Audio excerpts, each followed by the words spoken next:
Bismillahirrahmanirrahim. Starting with the great name of Allah, most merciful and most beneficial. Welcome to the Bahariya Model School, PNAD, Moripur, Primary Wing. Welcome back to school, students, through online learning process.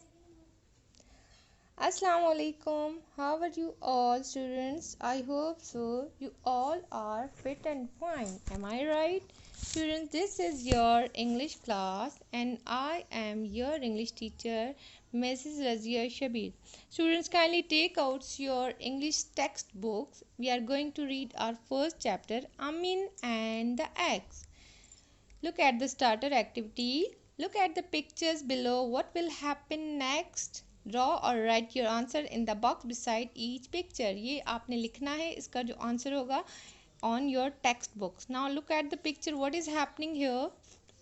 A hen is hatching the eggs. What will happen next? What do you think, students?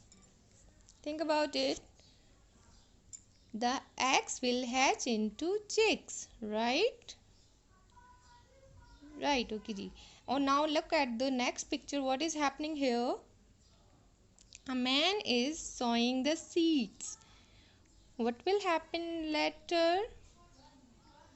After a few days, the seeds will grow into plants. Okay, student, what do you think? Boiled eggs can hatch into chickens? क्या boiled egg में से chickens निकल सकती हैं? Is that possible? What do you think about it? Yes, you are right.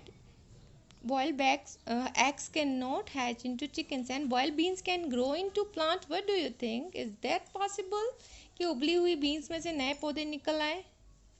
No, it is not possible. This is the basic theme of our chapter. So let's move towards our chapter, Amin and the eggs, right? And during the reading, you should keep your finger on where I will read and focus on your book. Just watch the video for attraction, but your reading will be done from your books, right? Once upon a time, there was a man called Amin. एक दफ़ा का जिक्र है, एक शख्स था जिसका नाम अमीन था. He lost all his crops in a drought. उसने अपनी सारी फसलें एक drought में खो दी थी. Drought mean a long period of time when there is no rain. जब बहुत तवील अरसे तक बारिश नहीं होती. Amin decided to look for work in another village and off he went on his donkey. उसने दूसरे गांव में जाकर काम करने का फैसला किया और अपने गधे पर सवार होकर चला गया. Before he left, he bought a dozen hard-boiled eggs from a merchant and promised to pay him later. उसने एक शॉपकीपर से boiled eggs खरीदे. Dozen means 12. 12 कहते हैं dozen को, right? कोई चीज़ अगर dozen में है तो means 12 चीज़ें हैं वो. और प्रॉमिस करता है कि मैं वापस आके तुम्हें पैसे दे दूँगा, राइट? और उसके बाद वो अपने गांव से चल पड़ता है. 7 years later, Amin return to his village. 7 साल बाद वो अपने गांव वापस आता है. He came on a fine black horse. वो एक खूबसूरत काले घोड़े पर सवार होकर आता है. Behind him was a camel carrying bags full of gold and silver coins. उसके साथ ही एक कैमल होता है, ऊँट, जिसके ऊपर एक बैग होता है. उस बैग में गोल्ड एंड सिल्वर के कॉइन्स होते हैं. That time money was in the form of gold and silver coins. उस टाइम जो पैसे होते थे वो कॉइन्स होते थे सिल्वर और गोल्ड के, right? Amin was a rich man now. Amin एक बहुत अमीर आदमी बन चुका था. The news soon spread through the village. ये खबर जल्द ही पूरे गाँव में फैल गई. Soon the merchant who had given him the dozen boiled eggs knocked at Amin's door. Knock means खटखटाना, दरवाजे को जो खटखटाते हैं, राइट? वही शॉपकीपर जो है उसके पास भी खबर गई और वो उसके दरवाजे पे आकर उसे कहता है कि पे बैक द डेप्ट यू ओव मी. डेप्ट मीन उधार, मनी जो आपसे कोई बोरो करता है उसे कहते हैं, ठीक है? He said, give me 500 silver coins for the eggs you bought. मुझे 500 silver coins दे दो उन अंडों की कीमत जो तुमने मुझसे खरीदे थे. अमीन refused to pay such a large sum. अमीन कहता है मैं तुम्हें इतने सारे पैसे क्यों दूँ, क्योंकि 12 अंडों की कीमत इतनी नहीं थी. So the merchant took his complaint to the judge. और उसने अपनी कंप्लेन अदालत में कर दी, right? The merchant appeared in court, but there was no sign of Amin. Shopkeeper जो है कोर्ट में इंतज़ार कर रहा है लेकिन अमीन नहीं है। द जज वेटेड एंड वेटेड। जज साहब भी काफ़ी देर से वेट कर रहे हैं। Suddenly Amin rushed in out of breath. Out of breath means breathing with difficulty, यानी मुश्किल से सांस लेना, जब आपका सांस फूल रहा होता है। At once the merchant said, my lord, 7 years ago this man took 12 eggs from me। इस शख्स ने 7 साल पहले मुझसे 12 अंडे खरीदे थे। 12 eggs would have become 12 chickens, जो कि 12 अंडों में से 12 चूजे निकलते। These chickens would have become hens and cooks, जिनमें से मुर्गियाँ एंड मुर्गे निकलते। The hens would have laid more eggs, वो मुर्गियाँ मज़ीद अंडे देती। This eggs would have hatched into chickens, उससे मज़ीद चूज़े निकलते। After 7 years I would have a large flock of birds, अब 7 साल के बाद मेरे पास बहुत सारे हैंड्स होती।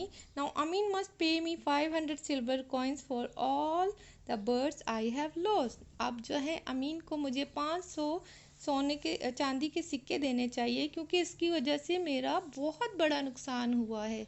You are right agreed the जज, तुम ठीक कर रहे हो। जज एग्री करते हैं मर्चेंट से। He turned to Amin with an angry look and said, वो अमीन की तरफ मुड़ते हैं जज साहब और बड़े गुस्से से उसे देख के कहते हैं, What do you have you to say?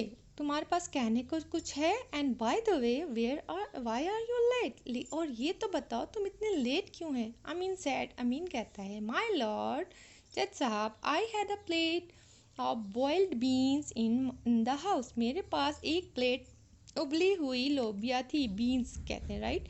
Before coming here I planted them in the garden so that I will have a good crops next year. मैंने उसे ज़मीन में डाल के उगा दिया ताकि नेक्स्ट ईयर मेरे पास एक अच्छी फसल तैयार हो बीन्स की। फूल, एक्सक्लेम द जज, बेवकूफ़, how can boiled beans grow into anything? Boiled beans किस तरह से उग सकती है?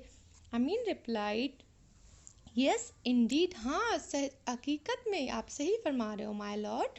And how can boiled eggs hatch into chicken? तो फिर उबले हुए अंडों में से किस तरह से मज़ीद चूज़े निकल सकते हैं? And that's how Amin won his case.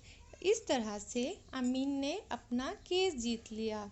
Students, do you see how did Amin use his intelligence and save himself from a greedy man जो उसे लूटना चाहता था और उसके अमीर होने की वजह से उसका फ़ायदा उठाना चाहता था। You must should have used your intelligence to save yourself from that kind of people, right? Now look at the screen. This paragraph is for your writing.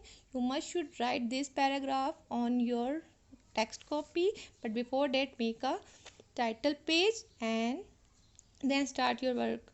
Your writing should be neat and clean. Follow the writing all instructions, right? Mention the date, students, and read this chapter once again. Underline the difficult words. Take care of yourselves.